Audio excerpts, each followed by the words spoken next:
Okay guys, welcome back.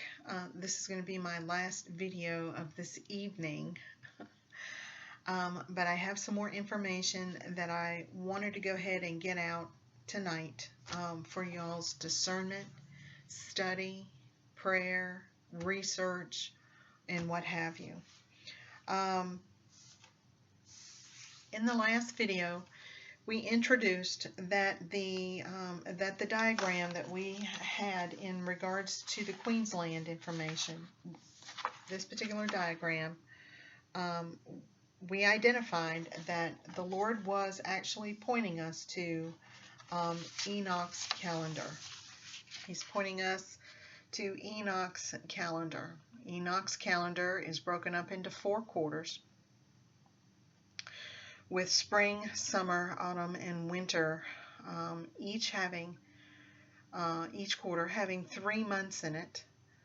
And Enoch's calendar is a total of 364 days. So now, while I started looking up what information I could find in regards to Enoch's calendar, and I kind of mentioned some things that I did find just straight away, right off the bat, in the last video, I then wanted to start digging in a little bit more as to, why the Lord is pointing us to Enoch's calendar. Is this the timepiece that He wants us to be using?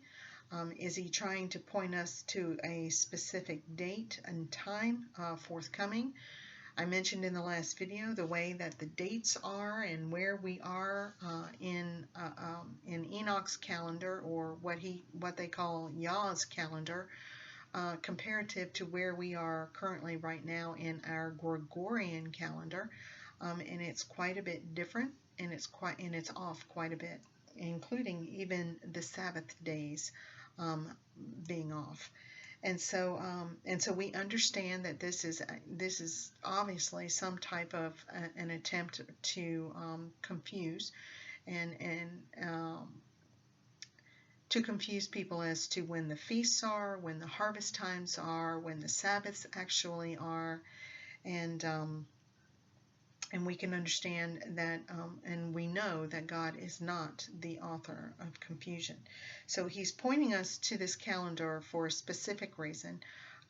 Does He want us to start following that calendar? I'm not sure, but He is pointing us to this particular calendar. So in just doing a little bit more digging within Enoch, and some of the information that he has within his writings, I do know that I came across that Enoch has identified that the information that he received from an angel by the name of Uriel. Now you guys know who Uriel is. He is one of the 4 archangels.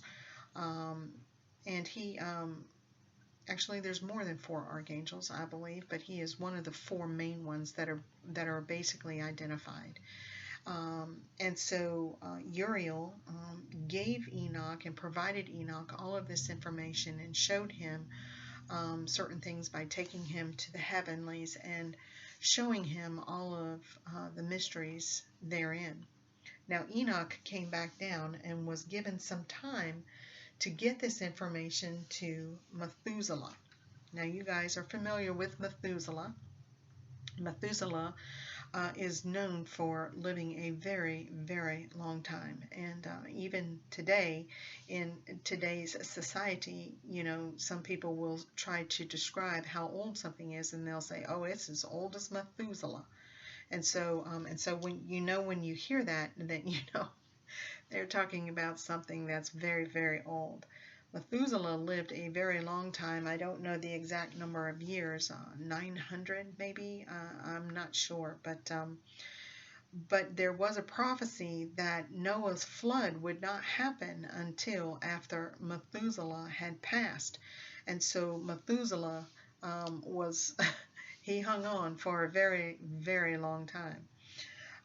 So Enoch was able to go ahead and get this information to Methuselah, who could then give it on to some of the other people in his family. I do know and have read that this was also inscribed onto two pillars out of two different materials to make sure that it would survive the flood. So that lets you know that Enoch knew the flood was coming. That lets you know that Methuselah then probably knew the flood was coming, and it was then in turn Noah that was the family that was aboard the ark throughout the flood itself. So these two pillars that had these things inscribed onto it, hopefully one of them survived, and I believe it did through Ethiopia. I believe they are the country and the peoples that had and received and have even now to this day some of the older Enoch texts. Whether it's from the pillars or not, I'm not sure. I haven't had a chance to dig into all of that, but Ethiopia is where that was being pointed to. So while I took some time just to kind of dig in to see what all is going on in Enoch, if you all have ever opened up any information in regards to Enoch, you know it is jam-packed full of stuff. It is jam-packed full of information. Now there's going to be some folks that are going to listen to this video and they're going to say, oh, you're not even supposed to be in Enoch. You know, if it's not in the Bible, it's not where we need to be. Well, guys, I'm here to say that the Lord is pointing us into that particular direction from the calendar and the information that we were receiving from this. This is the timepiece that we went into, and it is linking to Enoch's calendar. And so in order to understand Enoch's calendar, you have to go through and start reading some of Enoch's writings. Now there's going to be two places that I'm actually going to focus on in Enoch's writings. I think the first part, or maybe not first, but one of the parts is going to be the first part of his writings, where he's talking about the Watchers, and he's talking about the fallen angels that are talking with him and trying to send Enoch up to see if they could be forgiven once they've cast themselves down to Mount Hermon and took advantage of the daughters of men. So Enoch seemed to be a middleman for the Watchers. Now, the other part of the book that I would like to read, probably first, is going to be about the luminaries. And the reason why I'm going to say that about the luminaries is because the Lord has already brought the stars to my attention about the fundamental 12 coming from the sun reef. So for the brother that sent me information about the names of the sun reef down in Australia, I'd like to say thank you so very much. I was able to take a look at some of the names on there, and I did recognize that the sun reef was not there. I'm not sure if it's actually pointing to that or now pointing to something else. But wouldn't it have been great had we found it? Because you know, sometimes the Lord just gives you some information and we just have to dig in to try and find it. But I wanted to say thank you very much for that. Guys, I've not had a chance to go back through and even comment on some of these videos and comment on your comments on some of these videos. I've just been swamped on my end with things going on. You guys know I'm packing to move, and I'm trying to find another house, and I'm trying to merge our families together due to sickness, and so there's a lot going on my end. Unless the Lord comes back first, I still need to move forward with that. But that's the reason why I wanted to go and take a look about the luminaries, is because the Lord's talking about the stars. He told me when I went to him about that those 12 were stars, is what he told me. And so I have to take him at his word and know that I'm going to be going back forth and taking a look to see what's going on. Now, when I started looking at some stuff, I wanted to just kind of try and get just a good grip as to what is going on in the book of Enoch. But guys, there's so much stuff in there. It would be it would be hard for me to be even able to do it unless I probably read through everything and then even did more research on it. But I did trip across something that I want to talk to you all about. And it is regarding the gates that Enoch talks about. Now, I need to make sure that I have, yes I do, okay. In the text of Enoch, Enoch speaks about 4 windows in heaven.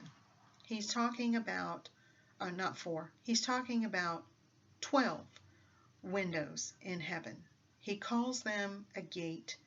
I believe they're called a window. I think they may even be called a portal. But there are 12 of them in the firmament, which is heaven. Okay, so what are these gates? And why, what do we need to know about these things? And why is Enoch pointing them out?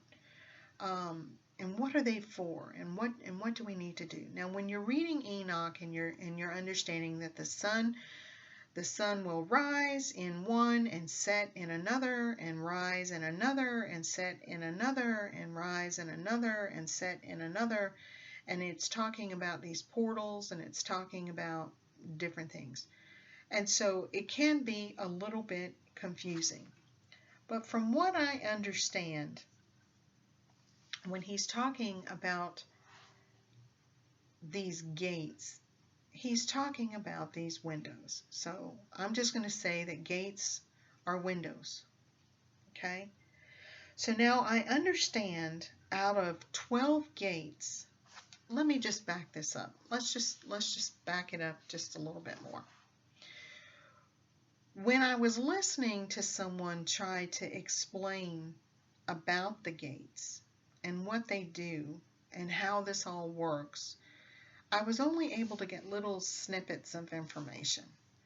I checked into several different websites and different articles and things that I read, and I think probably the easiest way for me to show you what I'm talking about is going to be through something that is identified as the Dendero zodiac. Now, I need to preface and just say, I'm not saying this is something that we're following. I'm not saying we're going to mess around with the zodiac. I want to show you an illustration that's going to be able to help explain what I'm going to be speaking about. And so I'm going to use this, and I wrote it down, the Dendero zodiac, for illustration purposes only. Okay? Okay. So I need to think where we need to start. Where we need to start. Start in the beginning. Let's go into Gemini. Let's go into Genesis.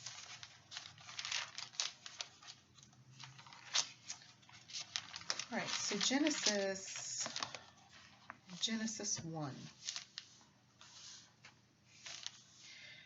So in the beginning, God created the heavens and the earth was without form and void, and darkness was on the face of the deep. And the Spirit of God was hovering over the face of the waters. Okay, so here's the waters, and here's God. Okay, the Spirit of God. Okay. Then God said, "Let there be light," and there was light. And God saw the light, that it was good, and God divided the light from the darkness.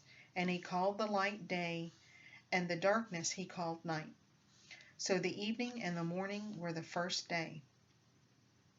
Then God said, "Let there be firmament in the midst of the waters, and let it divide the waters from the waters. So God made the firmament and divided the waters which were under the firmament from the waters which were above the firmament. And it was so.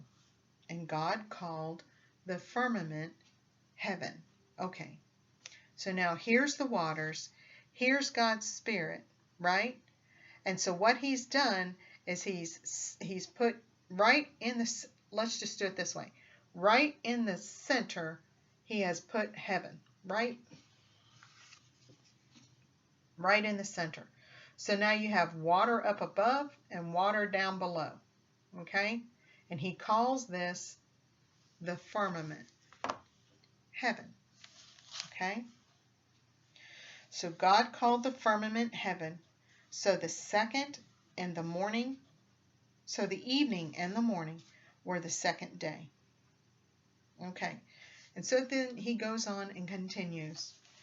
And he comes to verse, in verse 14, it says, And then God said, Let there be lights in the firmament of the heavens to divide the day from the night, and let them be for signs and seasons, and for days and years. Okay.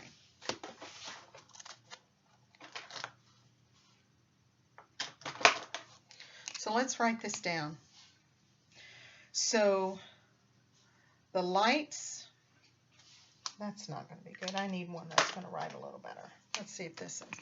So the lights in the firmament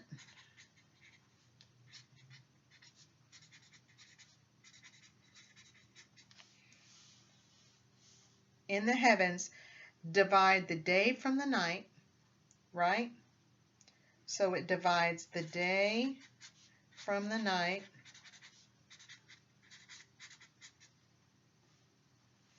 and therefore for signs, seasons, days, and years. Okay. So the lights in the firmament, they divide the day from the night, and therefore signs, seasons, days, and years. Okay. And let them be for the lights in the firmament of the heavens to give light on earth, and it was so. Okay. So they give light on earth.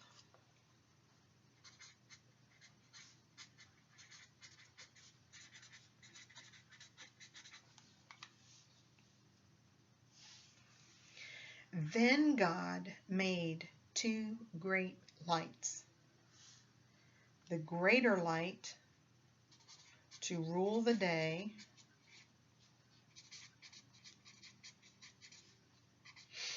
and the lesser to rule the night.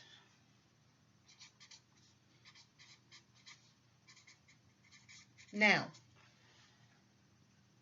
he made the stars also. Okay.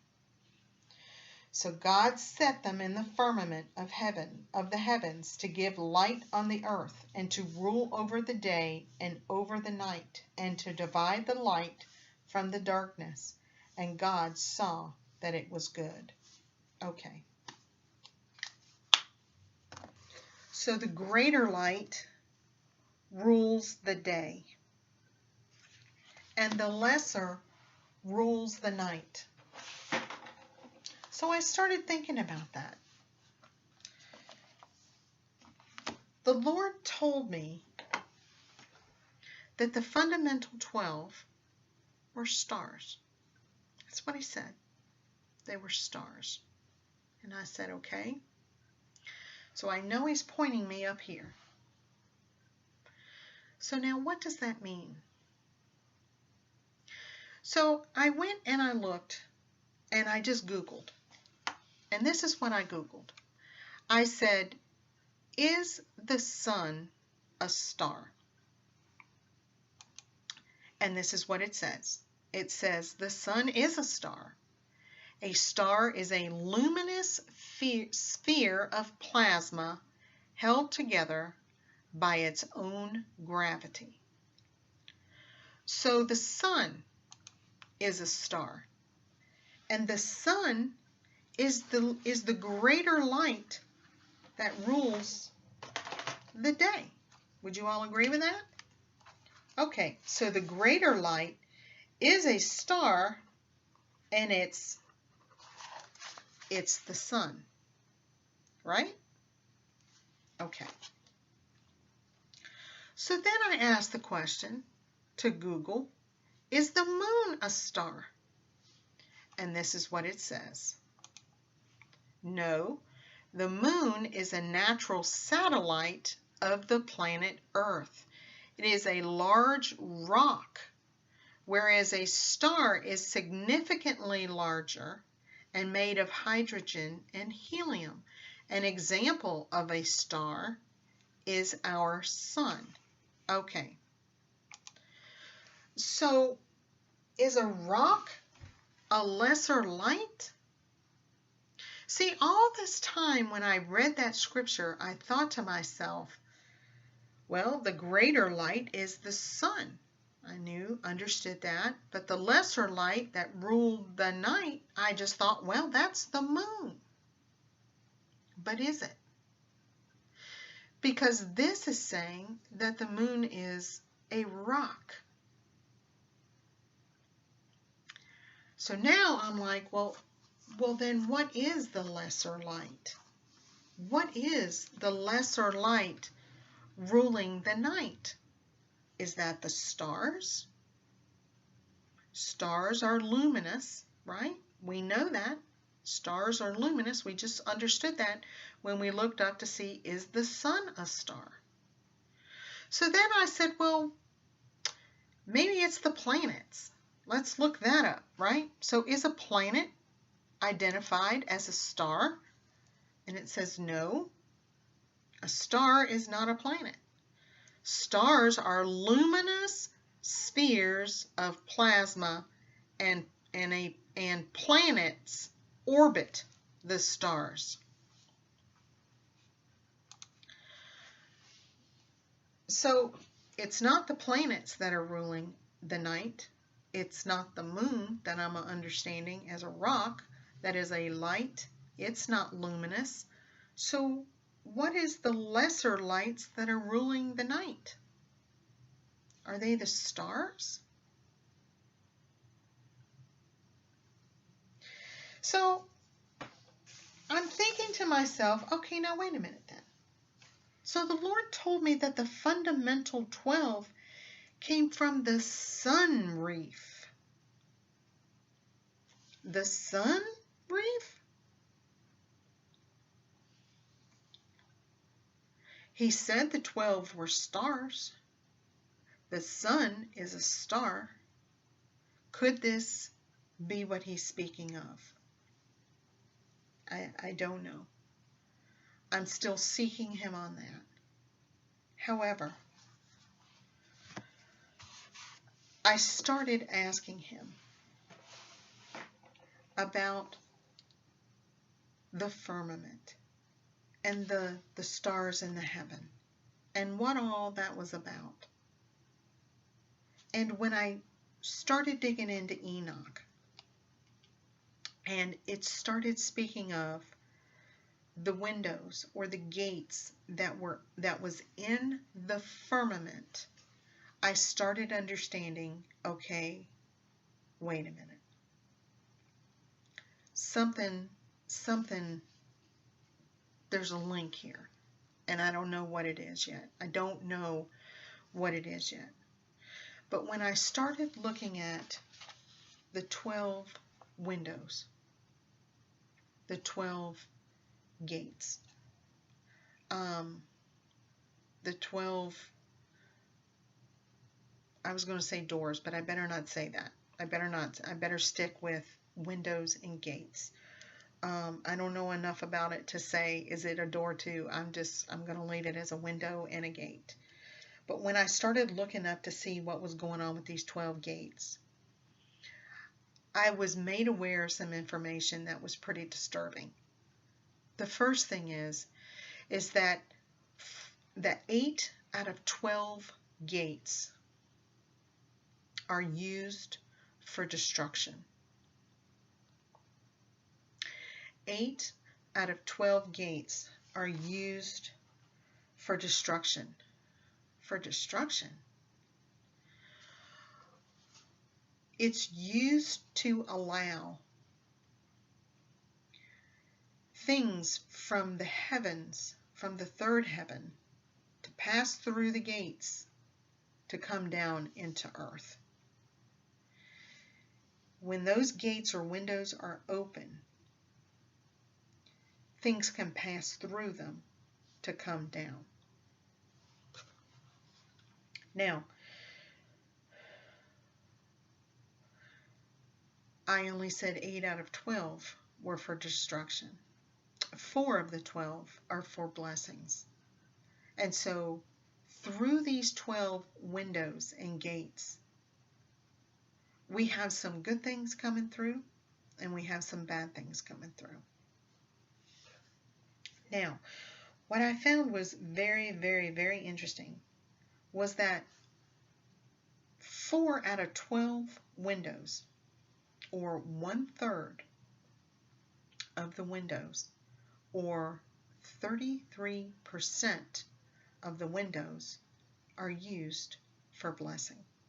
The rest is not. It's used for destruction. It allows destructive things to come through.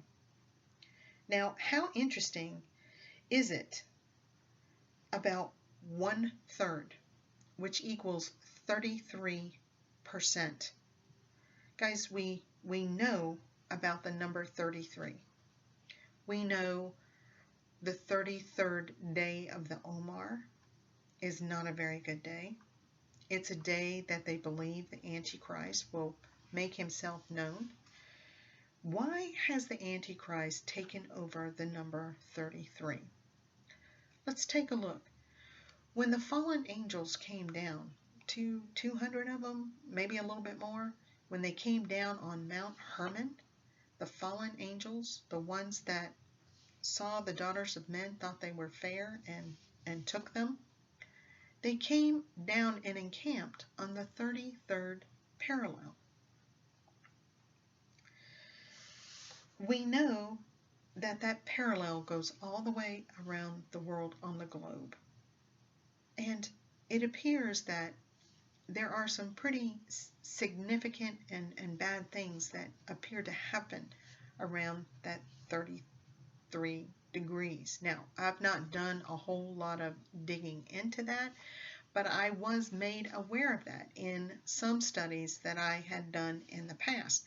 I wasn't looking in to the 33 number, and I wasn't looking into the 33rd parallel or anything like that.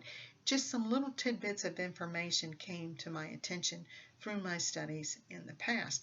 So I'm aware that that's not a good thing. However, it was originally a good thing. And we know that the enemy likes to mimic or to take over something to make it seem like it's his.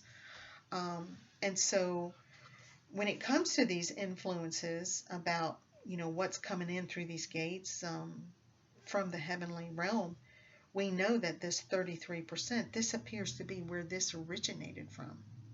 Okay? And so this 33-degree concept that seems to be out there and now tied into some very dark entities, people, foundations, and whatever else. Okay? And so Satan likes to imitate. We know that. We know that for a fact. And, maybe he's going around claiming to be the real 33% blesser. But we know for a fact that that is not the truth. And so we need to be aware of that. But the 12 windows, I thought that was just some very interesting information. The 12 windows, 4 of them are for blessing. This is information. This is not information. This is things that are going to be allowed to pass through those windows if they're open. Okay, if they're open from the third heaven down to earth, and so we need to be aware of that kind of stuff. Now, let's just talk about that a little bit, because that sounds a little bit outlandish. Well, Diana, that sounds, that doesn't even sound plausible, and how can that be? Well, I'm not real sure how that can be. However, God has created it to happen. Now, we know in the book of Exodus, when the Israelites were fleeing Egypt and going through the desert, God was going with them by cloud by day and fire by night. Two of his forms that we are aware of. Okay? And so they were following God. So God was taking care of them. And God was feeding them. Now, what was he feeding them? He was feeding them manna from heaven. That means a window of blessing was opened that allowed manna, angel food, to pass through from the third heaven down to the earth to feed God's people. So we know for a fact that this can happen. We read about it and understood about it in the book of Exodus. Now, we know too that destruction can happen. We've read about that and understood that in the story of Noah and the ark. All those floodwaters came in and deluged the entire world. And so we know that when these windows are open, things are allowed to pass through. And when they're not open, things are not able to pass through. Okay? And so what I'm trying to bring to your attention, according to what Enoch has said, there are 12 windows or gates in the firmament. The firmament is the heaven that separated the two waters, the waters above from the waters below. Okay? And the firmament is around our earth. Okay? It is around our earth. So now, let's talk about that. Let's talk about that. In the illustration that I was speaking to you all about earlier, I want to show that to you now so that you can see what it is I'm talking about. This is that zodiac that we're going to use for illustration purposes only. Notice the goddesses here. Notice how many there are in this particular diagram. There are 4. This is the firmament. This is the firmament going all the way around. Right here, and all the way around the picture. So the 4 goddesses are representative of the 4 good gates. These that are here with the count of 2 in each opening all the way around is a count of 8. Those are representing the destructive gates. Now I'm going to bring this picture to you a little bit closer. Take a look at those 2 individuals down there in the destructive gate. Notice that it's a bird's head on a man. It's not even a full human being. Okay? It's some type of hybrid. But notice that the firmament is broken up, allowing 12 windows or gates all the way around. Now, again, I'm only using this particular diagram as illustration. We're not getting into all the zodiac and everything at this time, but I want to talk to you all about about that at some point in the future in regards to the stars and the constellations. So take a look at this. Now notice that if we were looking down at this as a bird's eye view, like this, then we understand how that could look like a calendar also, like this. That is the way that the Lord showed me Enoch's calendar. We now know he was giving me Enoch's calendar when he originally showed it to me. He showed it to me looking down at a bird's eye view. Okay. The firmament circles all around the earth. And the gates are shown coming through the firmament. So that allows the opening from the third heaven, anything to pass through onto the earth. So let's look at Psalm 104.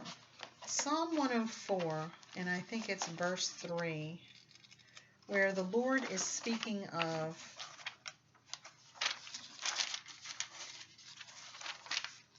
his foot.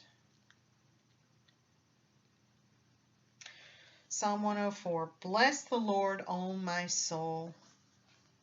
O Lord my God, you are very great. You are clothed with honor and majesty, who cover yourself with light as with a garment, who stretches out the heavens like a curtain. He lays, okay, this is what I wanted to point out. He lays the beams of his upper chambers on the waters. He lays the beams of his upper chambers on the waters. So remember, the firmament separated the waters above from the waters below. He lays the beams of his upper chambers on the waters. So he's right there. He's looking right at us. He's looking right at us. You guys remember, the Lord told me, he said, you're going to ask me why I never told you how big I was. Is he looking at us now? Is he looking down at us now? Not looking down at us as, right here above my head, but overall, he's looking at the whole world, looking at us. I had a dear friend that she came into work one day and she said, I declare to you right now, I'm telling you the truth. I thought I saw a big eye in the clouds. I thought I saw the eye of Jesus peering at me like through the clouds. And I said, well, you probably did. But think about it, guys. The Lord has told me, you're going to ask me why I never told you how big I was. Guys, when he gave me that bird's eye view, was he giving me his perspective? Looking down at it? Remember, when I drew this circle, I told you, I was looking down at it and I just assumed that circle was a piece of land. Right? I thought at first that's what it was. Is it? I think it is.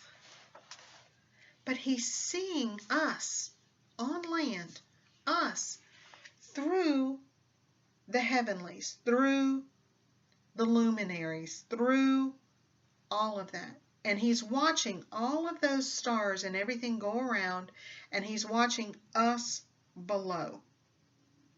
And he's seeing the whole thing, his perspective, looking down. And things are moving around and rotating around and orbiting and all of that other stuff. And so, guys, I'm telling you, in Psalm 104, he lays the beams of his upper chambers in the waters. The firmament separated the waters. He's right above us, guys. The Lord God is right above us. He's right above us. He's in control of everything. He has everything in control.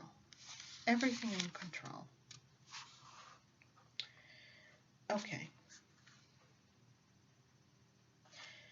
So let's talk about these gates. Let's talk about these gates. We know if the gates are open or the windows are open, things can pass through. And we know when they're not open, things don't pass through. So we can pray and sometimes feel like our prayers are never answered. And sometimes we can pray and we get an answer just like that. Prayer has something to do with these gates and windows. So when we pick it up in the next video, because I'm going to cut this one off here, it's getting a little bit long, we're going to talk about how these windows open and close. We're going to talk about what we need to do to go about it, how it needs to be done, and some of the spiritual warfare that the Lord has given us already in regards to what we need to do. So guys, we're going to pick it up in the next one. We're going to continue on with these 12 gates and 12 windows and talk a little bit more about how we can manage them and what information the Lord wants us to know at this time. So guys, I just wanted to say thank you so much. God bless you. I may be able to do another video tonight. I'm not sure, and if not, I'll be picking it up tomorrow. my throat is already, my voice is already getting ready to go, so probably tomorrow. But guys, there's a ton of information I need to get out to you, and I have it all right here, and I need to get it out to you. So tomorrow after work, I will come home and I will make a video, and we'll go ahead and continue on about this Enoch's windows that he is describing to us. So guys, God bless you. I love you. Stay under his wing, and I'll be back to talk to you all very soon.